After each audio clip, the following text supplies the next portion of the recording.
Running Sentences presents Bumbling, Humbling Nights. Part 5. A Quandary. Some answers come to Marcus and his friends, but this seems to only lead to greater problems. And there is still the old story, which has some truth to it. This is a work of fiction. Any names, characters, businesses, events, and incidences within this story are from the author's imagination. Any resemblance to real people or real stories or fictional stories or any resemblance to real people or incidences is purely coincidental. Copyright 2021, Michael Hunnery. All rights reserved.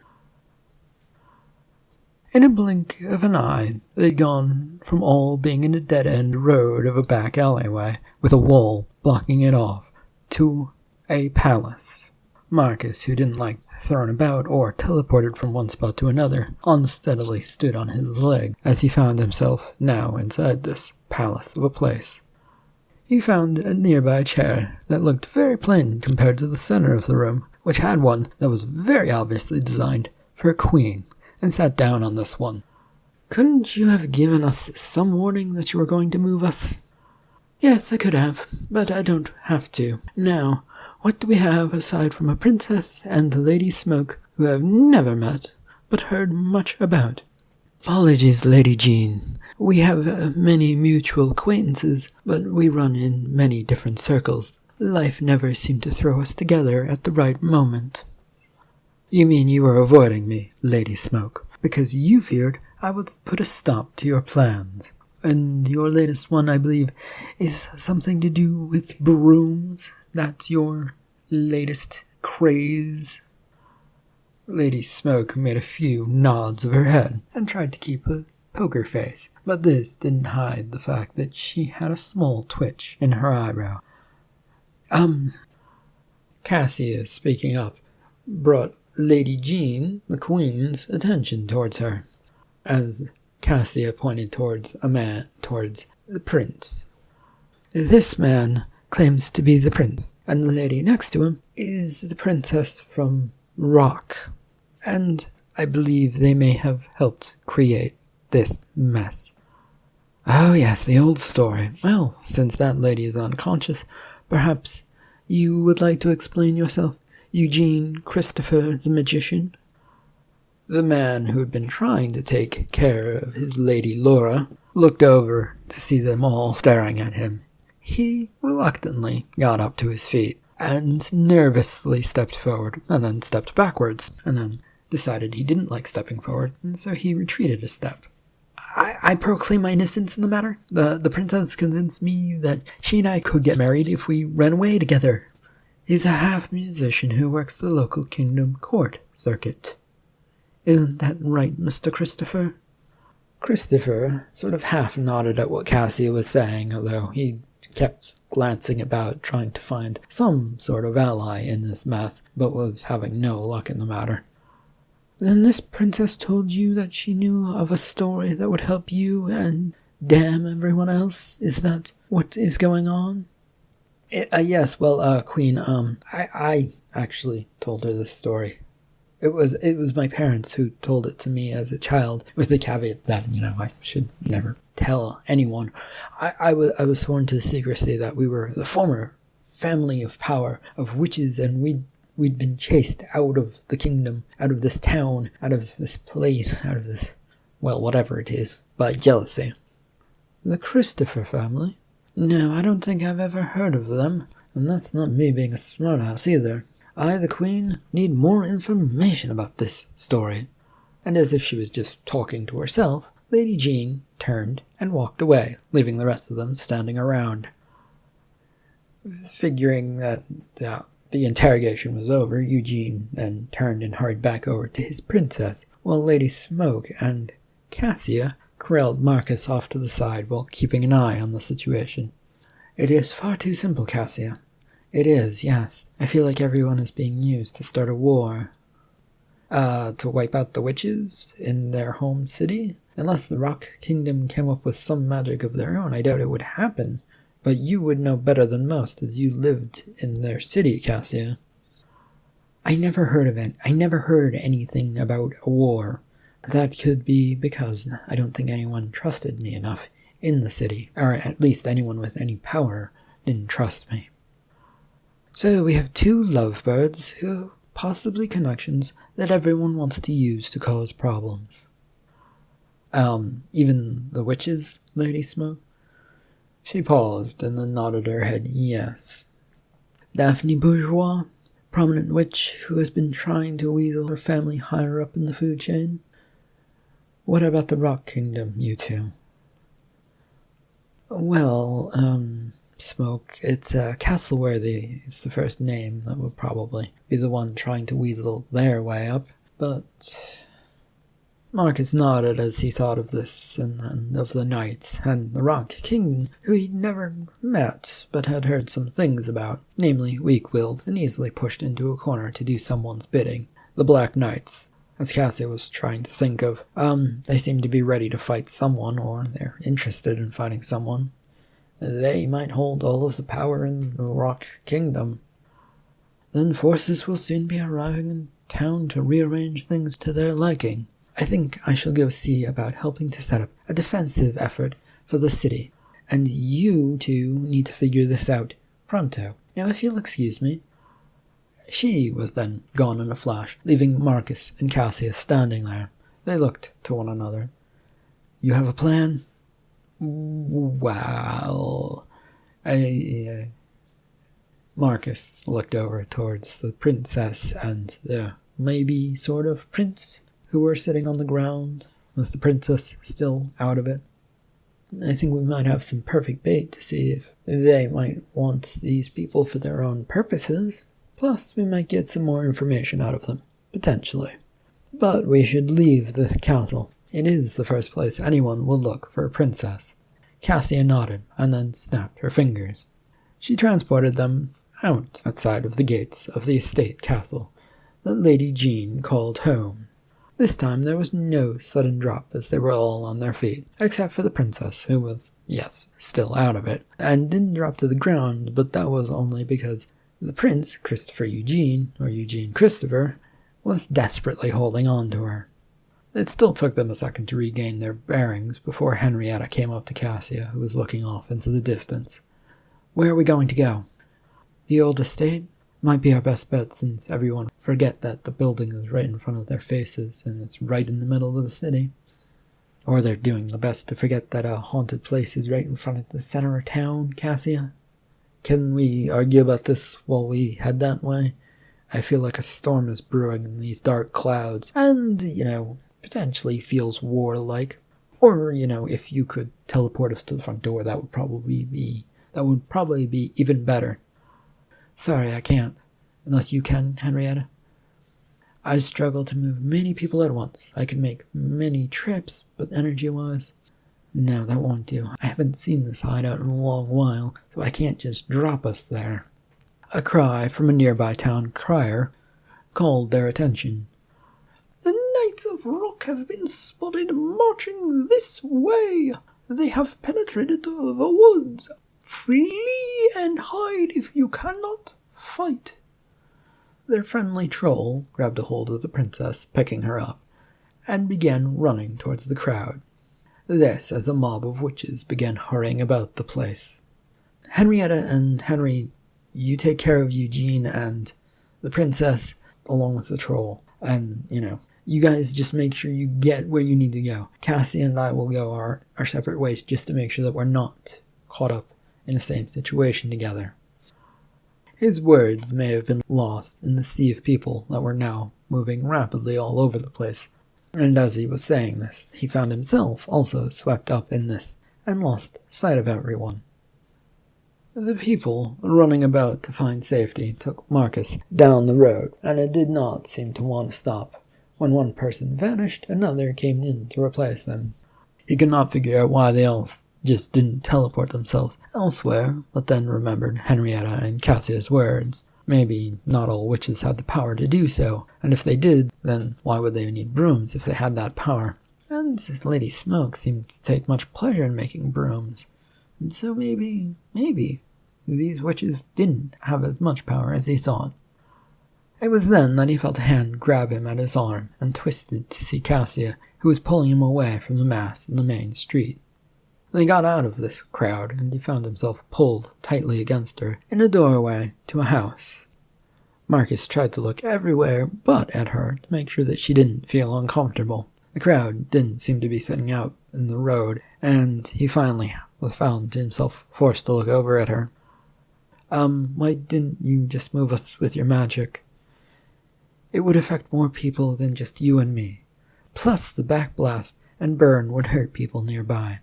I don't want to cause more chaos. Oh, I didn't know, I'm sorry. It's fine, but we are far from where we need to be. Shall we try this house and see if we can't get a bit closer by use of magic that way, and safe in the safety of the house? It would be safer inside. By all means. She tried the door handle, which didn't budge, and the two looked at the handle awkwardly, and then at one another as they still were rather tightly holding one another. Sorry, is this uncomfortable? I can move.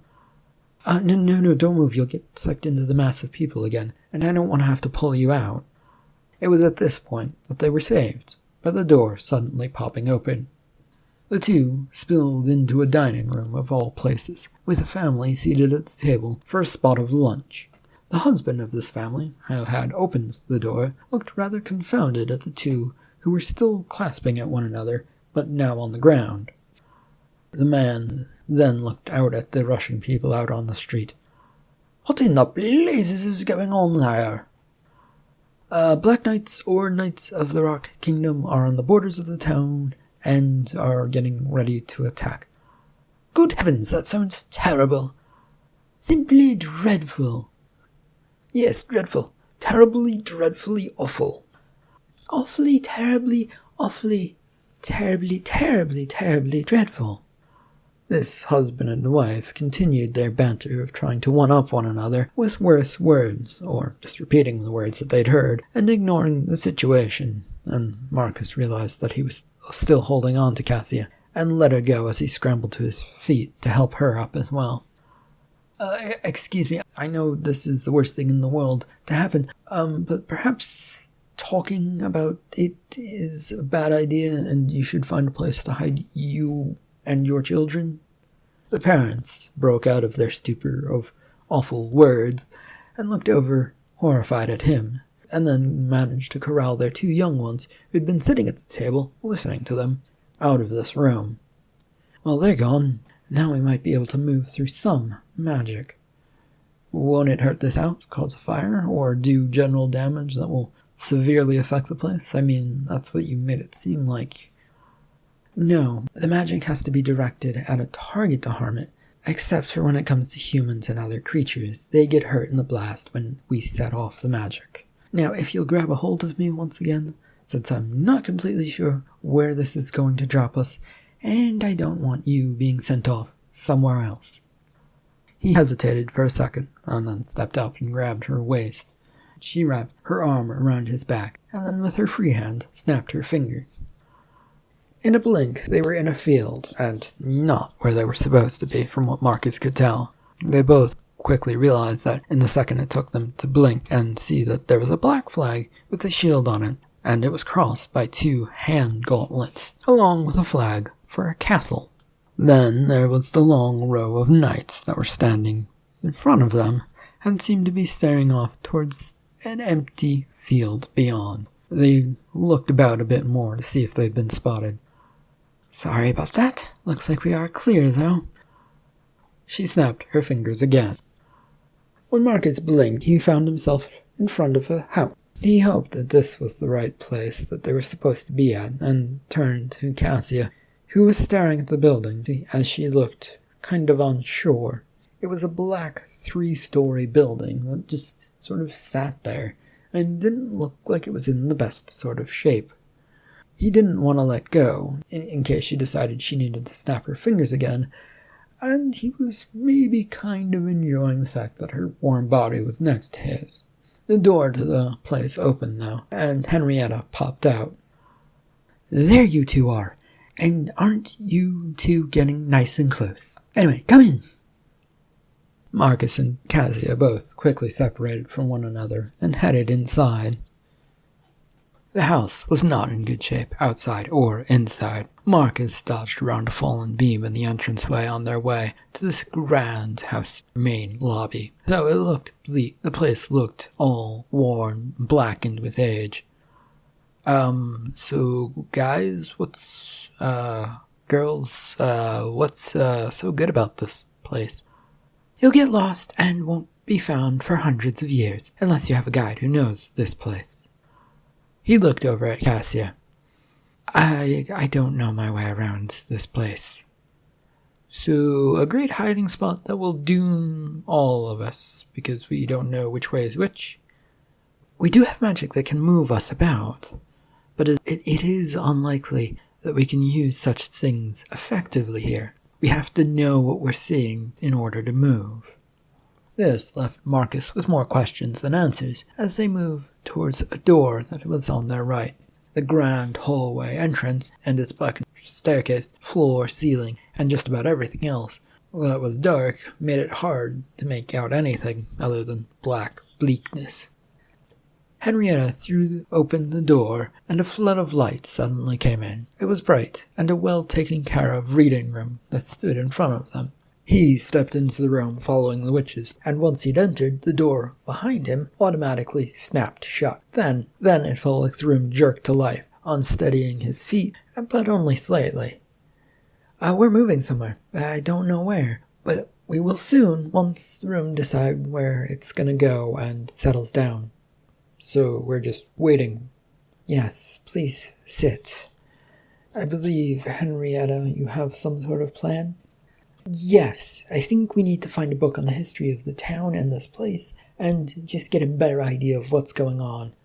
And Cassia nodded to this as the two began to walk towards the nearby books. We need to find the book on the future history of the place. There are several copies hidden around the town. One's with the queen, one's at the front guard's gate. There's probably going to be one in here, because who thinks about that kind of thing when they're putting books? Because it just seems like it would happen. Wouldn't it be better if I helped you out? You're normal. A witch's book won't seek you out, allowing you to find it. Oh, well, thanks, Henrietta. Good luck, then? The two went off, searching the many bookshelves that surrounded what Marcus decided was definitely a reading room, and not really a library. It was an enclosed space that had no windows to the outside world, probably because the room moved, and it would be easier to not have to worry about breaking windows or showing people the magic behind what was going on if the room was moving. He sat down as ordered in a comfy chair and stared at the door, his mind wandering from where the troll and Henry were to if those were really Black Knights and Castleworthy's group that he had seen outside of town, or at least somewhere close to town maybe. Or how close they were. It felt like he saw the field, not the forest, but then again, they were supposed to be in a field, right? The room was rumbling slightly and then felt like it had come to a stop. Marcus glanced over to the girls, who were deep in their research and not paying the least bit of attention to anything other than books. The door had popped open, but only a smidge, and it was enough to get him curious. Should he go? They told him to sit tight, but no mention of how long this search would take. And there might be an adventure on the other end of this. A knight and an adventure went hand in hand, and Marcus rose quietly from his chair, sneaking glances at the witches, hoping they wouldn't detect him as he crept away towards this door. Upon stepping across the threshold, Marcus was rather disappointed to find himself in a hallway. It was a rather plain thing, with white walls and wood floors, all leading to a door on the other side, at the end of the hallway. He'd just about turned around again to head back inside the reading room when the door to this room snapped shut. He could feel the rumble under his feet as something was moving, but what was going on he wasn't completely sure of. His hand reached for the door handle to the reading room, or what room it had been. It refused to budge, and no matter which way he twisted it, that left the other door, which, well, there was still a small suspicion, would also refuse to open. Still, he had to try, and he wandered down the hall to the other door, which opened easily, and he found himself pulled into the next room by this heavy door. Did his best not to let go of the doorknob. It was, however, slightly slippery, being made of metal, and his hand was slightly sweaty. He realized his hand never stood a chance of holding on, but he still tried to, with his grip slipping away. He finally just let go, and was thrown across a dark room, and landed heavily into a cushioned chair that was on its back. Oof! What the? The chair suddenly righted itself without him doing anything, and he was now upright, sitting up, but still could not see anything. It was bleak, dark, which left him in his chair, but felt like it was actually moving. Through this dark area the chair would move, and the feeling like it was flying or moving or doing something of its own accord was soon confirmed to Marcus. He felt like there was air rushing past him, and he could see a light up ahead, and it was getting closer. At least that's what he hoped, as it was hard to tell exactly in this bleak darkness. But the light was getting closer. That shiny point of light was giving him some guidance towards something. With a thump, the chair dropped him to the ground and settled there. Marcus blinked many times, trying to adjust to the light and get a better sight on what was going on. In front of him was now a new doorway that had a bright light shining through it for some reason. He could barely see anything, and felt a sudden shift in his weight as this chair that he'd been flying or moving on, or maybe it was just not any of that. Either way, the chair tipped him forward, dropping him off, and then vanished. With a sigh, he scrambled up and approached this doorway. He blinked when he walked through. There, in front of him, once again, was Cassia and Henrietta, both searching through these shelves of books in the reading room, though most of these shelves had now been emptied, aside from a few single ones, and Marcus looked back and saw that there was now no doorway behind him, and wondered if it was all in his imagination that this had ever happened. With a shrug, he went off towards the seat that he'd been in, and stopped. He was carrying something, and he hadn't been before. A glance downward told him that he was in fact holding a book in his arms. A witchy book, with the word history written on its cover. Cassia? Henrietta? Cassius turned slowly, exhausted from her search, and glanced over at him, brushing her hair away, which had become frazzled from all of the work. What? Book? Yes, congratulations, you have a book. What of it? The book you may have wanted? Henrietta was by his side in a second, and had taken it out of his hands. She began pushing through the pages of it, as she headed for a nearby table that had been stacked with books in their search for the book. Is it the right book, Henrietta? Yes, it appears to be, yes. With a flick of her hand, Cassia cleared the nearby table, sending books back to their respective shelves, as Henrietta sat down and propped the book onto it. And with that done, Cassia moved over to get a better look at this book as well. Forgive me, guys, but, forgive me, but what do you need the history to the future book, or whatever this book is, for? It might be able to tell us where things are going. We need to get ahead of the knights and attacks. If we know where, then some magic can be used to help us. You found that dreaded old thing? They turned to see Princess Rum marching into the building through the door that Marcus was pretty sure he'd gone through to get to that weird room that had dropped him off into the chair, but at this point he wasn't sure entirely anymore. Oh, don't look so surprised. My family has owned this place for a long time. I know how it works. Mostly. She strolled over to the table, taking a seat across from Cassia and Henrietta, who both were torn between looking between Miss Rum and the book that they'd gotten their hands on. It looked like Princess Rum was only semi-interested in what was going on, as she leaned on her elbows and looked them over, and then back at Marcus, who stood to the side, awkwardly trying to figure out where he should be. So, have you found the princess, and the one who is trying to marry her? Yes and yes. He claimed that he loved her, and his family told him that about their past, but none of it was his fault, and he was the true heir to the kingdom, or the town of the Witch's Woods, or whatever. We believe it might have been all set up by the Rock Kingdom, or somebody within the Rock Kingdom. And maybe somebody in town as well, right, Cassia? Then why go back and get this book?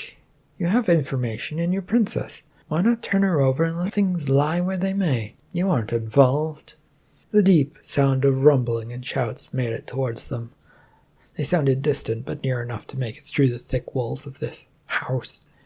Well, there appears to be a war that has just begun. The Black Knights and Castleworthy's Knights have been paid, and the kingdom wants to get its money's worth out of a battle, I guess. Even if we handed the two over, I'm sure the attack would still take place. There was some more rumbling and a few more screams and shrieks of terror coming from the outside. Henrietta, are the others safe and sound? Unless someone knows about this house, they should be fine. Well, I'm worried. Princess Rum, who came over towards Cassia, poked her. About? That someone has figured us out. It isn't hard to figure out that we'd go here, and if someone is helping them from inside the town. The rumble shook the house and knocked Marcus from his feet. The rest had managed just barely to stay on theirs, and Cassia grabbed the book and looked over at Henrietta. We should go, and now. The book was grabbed by Henrietta from Cassia, and Cassia turned to help Marcus get back to his own feet as they all rushed towards the door. They entered a hallway that looked much like the one Marcus had gone into previously when he'd accidentally retrieved the book, or done something to get the book. He wasn't sure what had happened still. His head was swimming and trying to keep up with a lot of what was going on. The ground rumbled some more, though if this was the house or the war, he was not sure of. As for why we want the book, Rum, it is simple. The book tells the future. It lets us know what we're against. They'd already reached the end of the hallway, the door being thrown open by Henrietta, who'd gone there first. A bedroom greeted them, with Eugene Christopher sitting by the bed, praying over Princess Laura, who was nicely laid out on the bed. She was still unconscious and did not look close to recovering. Henry, on the other hand, was off to the side, mostly asleep with a plate of food in his lap. The scene looked like it was out of a bad fairy tale book that had been looking to make things nice and proper and keep things all in order. Marcus snorted as the troll came bouncing up. I've been keeping an eye on all of them as requested. There is a strange woman now, but she seemed nice and gave us food. The group looked about for this old woman who did not pop up, and Marcus gave up on this and went over to Eugene, who looked lost and had quite the red face. He pulled the man to his feet. Did you make a deal with any knights from Morocco? Eugene shook his head. Yes. You'd better explain what the deal was, then. I was found on the road one day, begging for money and pulling off magic tricks and so on. I don't know by who, but they took me away to a dungeon. They left me there for like a week or so, and I met a man who could solve all of my problems after the week was over, if I could make a princess fall in love. And he gave me a bag of money, and I nodded yes, and I never saw him again. But you had to be given some directions as to where to target your affections, did you not, Mr. Eugene Christopher? Cassia had come over and sat down on the bed. She seemed curious, but also ready to move in a second's notice as the ground rumbled. I was given a letter later, with more money and a picture, plus a description of this lovely young lady. I had nothing to lose, and I might gain a wife and some happiness. So I did what was asked, and eventually my life story came out to her, aside from from this last bit. And off we went to, find happiness. Fairy tales, always simple and weird. The door next to the dresser beside the bed opened. It probably should have led to a washroom, and the little old lady came out, and she looked rather surprised to see them. Oh, you seem to have multiplied quite a bit, and I think that's my niece over there. Something most definitely is going on, so I guess we shouldn't be surprised. What exactly is it? Princess Rum had marched over towards this little old lady and grabbed a hold of her arm. Grandma Marine, Henrietta was the next to sort of snap out of a sort of weird daze. The knights are attacking the city to destroy a treaty joining the witches and the Rock Kingdom and all of that together. Yes, what Miss Henrietta said. But also, they don't seem to care much if the marriage goes through, when they just want to attack the town. Maureen nodded and pointed through the door she'd just come through. Well, if you have the book, it's a problem. So come with me. Marcus, Cassia, Henrietta, and Princess Rum all followed her onto this grain-looking elevator that was wide and spacious. It also looked completely out of place in this house of many rooms that kept changing. Maureen smiled at them, and she waved her hand as the elevator shot upward. Unprepared, the group felt like they were being forced to sit down as it sped upward, but they all managed to keep to their feet. This room came to a sudden and heavy stop with them up on the roof of this odd and weird house. A dome was covering them as a massive ball filled with flames came hurling past, only to slow to a stop in midair, and then began the process of going backwards, back to where it had come from. At first it was slow, but then began to pick up a fair amount of speed on its way back. Now let us see. Who would be the one trying to let the knights in?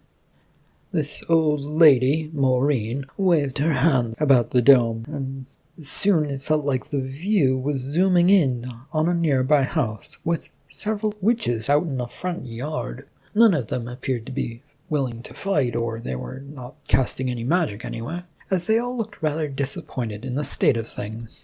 The whole lot of them seemed actually mad, as Maureen waved her hands again to bring the image more into perspective.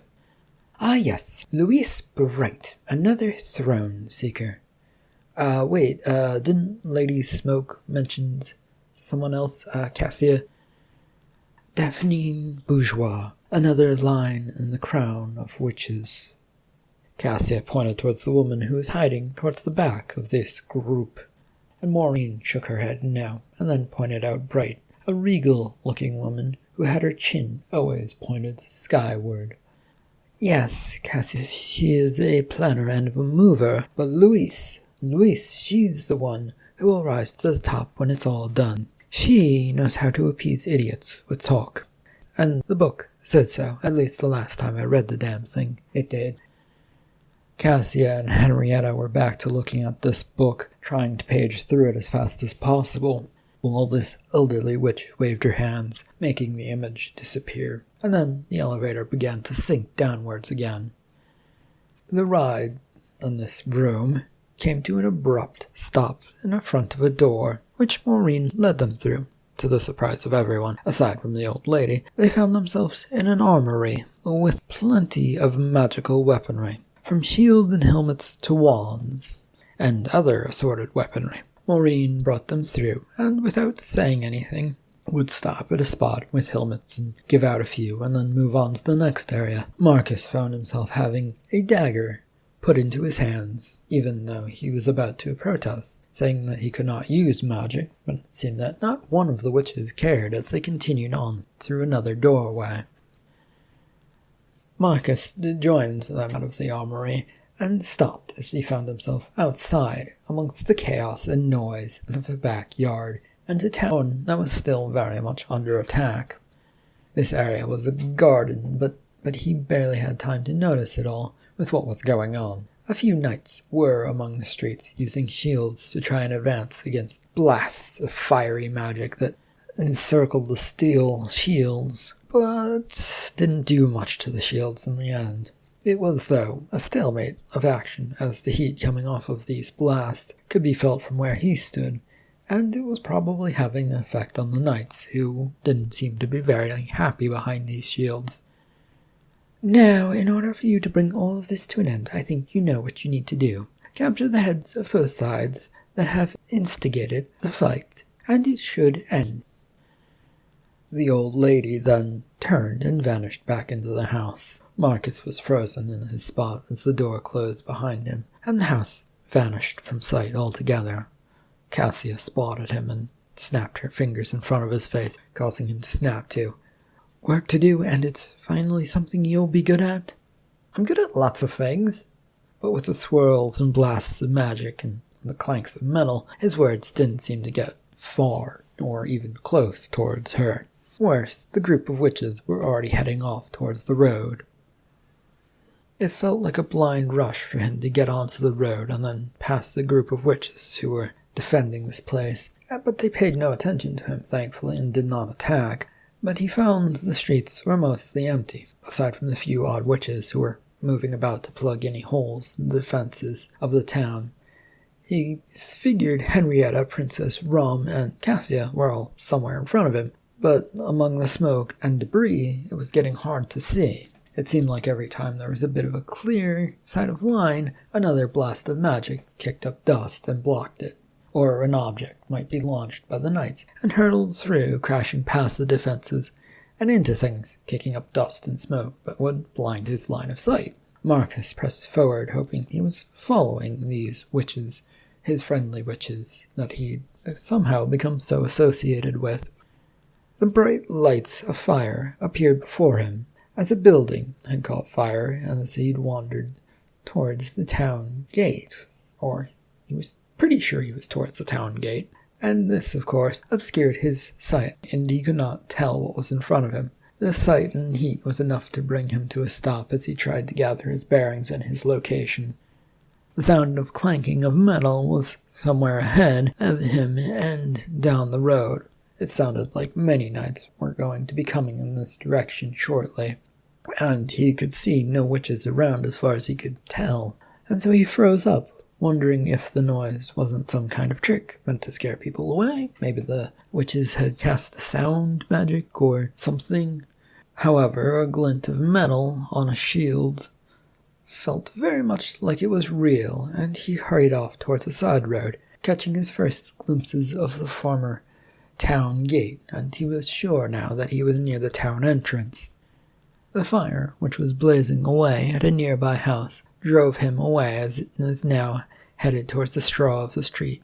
If there was a witch about, they would soon probably have this avenue closed off. But with no one there, and the knights keeping going with their leader somewhere in the back, ordering them forward, it didn't seem like it was going to happen. If only he could just buy some time and stop all of this madness. Marcus spotted a side alleyway, and hoped that it might hide him just enough so that he could spring a trap on them. Here in this side alleyway there wasn't much to look at, as the fire cast its long shadows and flickers of light down it. It was literally empty of anything, and he desperately wanted something to hide behind for when the knights passed, so that he could jump out undetected. But with the clanking metal, and seemingly so near, he did not have time to really hide or think about much of this. But thankfully, for some reason, they seemed to fail to notice that he was sort of standing there, and he was relieved at this as they passed by. The lines of chain-mailed troops, with a few mixed pieces of heavy armor, full armored suits, seemed to take quite a while for them all to get by before a man on a horse appeared. And that is when Marcus decided to spring forward. Doing his best, he launched himself at the horse once he was out of this side alleyway, trying to get up its side, while the knight aboard with at least the top piece of an armored suit, the chest mantlet and all that, aboard this horse realized that something was wrong, and was definitely wrong, as his horse was swung about from the unexpected addition. "Halt! Stop! What is this?" Marcus had gotten up onto this horse and grabbed a hold of the knight, who only had a chest piece for armor. Then he did his best to try and tip the man over, and try and keep himself upright. Unfortunately for Marcus, his momentum, and the knight managing to grab a hold of his arm, it took them both off the side as well, and the two crashed down onto the fiery road below, with the knight clanging about from his armor. The noise, being so close to his ears, drove Marcus to get up as quickly as he could, to see that the soldiers up in front, they were in the back of this line headed towards the town, were now turning around to see what was going on. Standing up straight, Marcus pulled out his dagger and pointed it towards the nearest soldier, standing there, backlit by the fire and chaos that was all around. "Fight me, swine!" As he said this, a spark emanated from the dagger and shot off, hitting the soldier. This flash of light that looked a little bit like lightning jumped about the group of chainmailed knights, stunning them, but not appearing to do much else. A rather disappointing result that caused him to pull the dagger up and to his face to examine it, just to check if it had been some special feature that would increase its ability to do damage, or, well, cause magic? Had it caused magic? Probably it caused magic, but he was not sure. And he realized he really could only afford to glance at this dagger sword for a second, as the soldiers were now all coming towards him as they were recovering. So he turned and ran away. A glance behind him, when he got out onto the fields that sprawled before the town, told him that the soldiers were very eagerly chasing him, with their swords out. It was a good thing, and a terrible thing, since he had absolutely nowhere to go and hide. Up in front of him appeared to be the tent area, where he figured might be the headquarters of the Rock Kingdom soldiers, and so on, but he was not entirely sure. A few armored fools were guarding the entrance to the tent village that the soldiers were calling home, and since they were in full suits of armor, they struggled to get about a bit, although they could get about. It wasn't that they couldn't move in their armor, it had enough joints and bits that moved to let them move themselves. However, against someone who is in regular everyday shirts and pants, well, movement became a problem for them, as Marcus easily slid around them and began running down the main thoroughfare that had been created between these campsite tents, looking for anywhere that he might go. He'd already spotted a big tent in front of him, and just wanted to make sure that there wasn't something else to capture his interest before charging into his own doom by going up there. The bonfires and a few torches marked the area around the front of the big tent, which he found himself headed towards. There was also a few more guards here, though none of them were armored, and they seemed like they knew he was coming. There was a chance for a quick fight, but it would be unlikely, as they'd probably all swarm him at once instead of nicely, a few at a time. Plus, there were knights, and he didn't want to kill them, well, not intentionally anyway, but the first signs of glinting swords told him that they had no such objections to killing him, and so his fear against killing them was slightly ebbing away. The only thing he could really do was ready his dagger and hope that it might have some magic left in it. The first guard in his line of sight quickly moved forward to greet him, sword out and low, ready for an upward swing. A second soldier, behind the first, peeled off and moved about, flanking towards his back. There were 3 other soldiers ahead of him, 2 which already had their swords drawn, looking for a piece of action, while the other stood back, waiting to see what was happening. The first man's sword was swinging up and from Marcus's right. He ducked to his left, tucking into a roll while trying to use his 18-inch dagger blade to deflect the blow to go high and keep his roll moving. His roll was greeted by the 2 other soldiers who'd been behind this first one and began to move to meet him. Their swords came down from the left and to his upper right, and there was little chance to escape the slash that was coming into his left. It was too quick, so he twisted as best he could so that it would bite into the hidden chainmail sewn into his shirt in patches. Not enough that they would really do anything, but it would help bite the blow.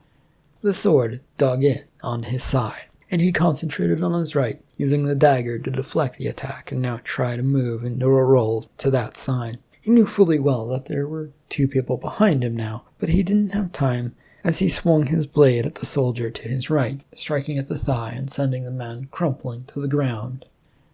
Marcus staggered to his feet to try and escape the 3 still oncoming soldiers. His left side was blazing now with the fiery pain. He backpedaled further to try and escape, seeing that the hordes of soldiers who had been chasing him from the town were now getting closer as they moved through this tent city. His foot, though, stepped on something and sent him tumbling to the ground, and then jumping back up when he realized that there was fire now around him. This did not stop the soldiers who were coming running from town and still really wanted to attack him. He could only backpedal further, desperate for a new plan, as this clearly had not worked out at all. And Marcus's run carried him back into the tent camp, but with more and more soldiers coordinating to try and find him. Thankfully, the 3 guards who'd been at the big tent didn't chase far and went back to stop the fire from spreading much further. This left him to try and duck and dodge around tents, but the soldiers were closing in at an alarming rate, so he found himself charging into one, hoping for the best. The dark interior of this tent gave Marcus problems right off the bat, as he tripped over a big box of some sort. He went sprawling over it and cursed as his wound sparked in pain, then silenced himself as any noise might give away where he was. The only thing he could do was find some small spot and hope that he would not be spotted as he curled up. Settling in on this spot behind the large box near the tent wall, with the hope that no traces of blood splatter were going to give him away. Right now, all he could do was stay low and quiet and hope for the best. Time slipped by, and he could hear voices outside, but no one came into the tent. Marcus waited a while longer until the sounds of searching about the place seemed to have vanished and moved on to somewhere else. In all likeliness, he figured that they were just waiting for him outside of this door to this tent, and he figured he couldn't just lie around lingering in pain either in this tent. And he had to find the people in charge, either Castleworthy or some grand knight for the Black Knights. His hand found the bottom of the tent wall next to him, and he pulled at it so that it might not be so tight against the ground, pulling and loosening it until he could fit under it comfortably. A task which took a little bit of time, since movement caused sparks of pains to go up and down his side. When it had gotten loose enough, he slipped out and was getting around to getting his knees out when he felt hands grab both of his arms, and the dagger being rustled from his grip. All he felt like he was capable of at this point was wincing in pain, as whoever had grabbed him dragged him away in the dark night. Eventually he did his best to get to his feet and keep moving, as he could feel the tearing at his side with each step, but it felt like if he used his feet, it would help him get wherever they were going faster, and the pain might not be so bad. The pain, however, was making all of this very hard, and he stopped paying attention to where they were going, except for that they were approaching a tent, and were soon past the flaps to get inside. The forced march came to a stop in front of a captain of the guards, just inside the entrance to this place. A spot that was meant for guards to rest or get an assignment or something. Marcus was struggling to concentrate and look around. There was a desk, there was stuff, it felt very soldier-like. "This is the one, then?" "Yes, sir. Made us chase him from town back to camp." "Very well, you two are dismissed." The grip on Marcus's arms went away, and he nearly slumped completely over, except the captain of the guards grabbed him by the nose and began yanking him, pulling him deeper into the place. He was pulled into an area that was blocked off by more tent walls. The difference with this room was that it was filled with maps, at least that Marcus could see, and the captain let go of him, and so Marcus could only stagger about, doing his best to avoid hitting anything and trying to figure out where he was. "Oh, you look like you've had a bad time of it, my friend." Marcus recognized the voice, but in the haze of pain which seemed to be growing, it was becoming very hard to see. His vision had gone blurry, and things felt like they were spinning about. "Ah, I see you were sliced by one of the elite guards. They like to poison their blades because they're a bit sick and twisted in that way. Oh well, I have to ask what you're doing here, Mr. Marcus of the Bumbling Knights." "He attacked our soldiers in town and came running here, sir. I think he had plans to do some bad things." "Yes, I figured that out, Captain of the Guard. I don't need you telling me what I've already been informed about." "Oh, I'm sorry, sir." Yes, well, go be sorry somewhere else then. You have work and a town that still hasn't fallen, and I hear that the witches are driving our knights out. We haven't gotten what we've come for. The captain retreated out of the room as far as Marcus could tell, and his hands were reaching out to find something to steady himself on. He grabbed a hold of a table, he figured, and this helped center things, and his vision came back into focus a little bit. He could clearly see his co-worker, Sir Fixing, in front of him. "What are you doing here?" As he said this, he let go of the table to get closer and to figure things out. But this only made everything pitch violently downwards, and it all fell into a deep, dark, inky blackness. End of part 5. Thank you for listening.